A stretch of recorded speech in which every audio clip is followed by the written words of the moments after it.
بسم الله الرحمن الرحيم. والنازعات غرقا والناشطات نشطا والسابحات سبحا فالسابقات سبقا فالمدبرات أمرا يوم ترجف الراجفة تتبعها الرادفة قلوب يومئذ واجفة أبصارها خاشعة يقولون أئنا لمردودون في الحافرة أئذا كنا عظاما نخرة قالوا تلك إذا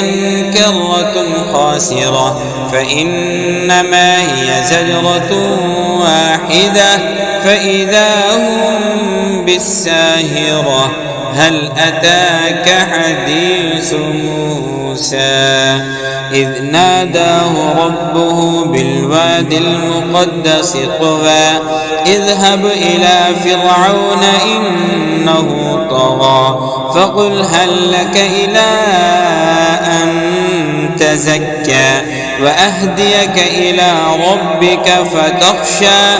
فأراه الآية الكبرى فكذب وعصى ثم أدبر يسعى فحشر فنادى فقال أنا ربكم الأعلى فأخذه الله نكال الآخرة والأولى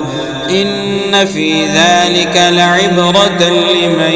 يخشى أأنتم أشد خلقا أم السماء بناها رفع سمكها فسواها وأغطش ليلها وأخرج ضحاها والأرض بعد ذلك دحاها أخرج منها ماءها ومرعاها والجبال أرساها متاعا لكم ولأنعامكم فإذا جاءت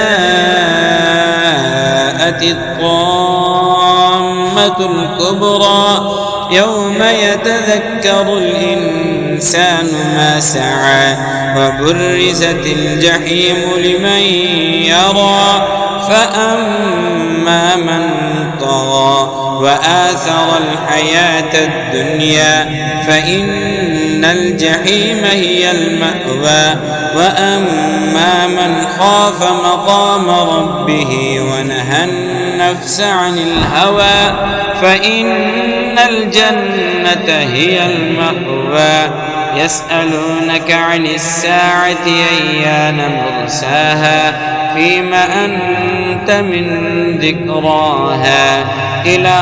ربك منتهاها إنما أنت منذر من يخشاها كأنهم يوم يرونها لم يلبثوا إلا عشية أو ضحاها.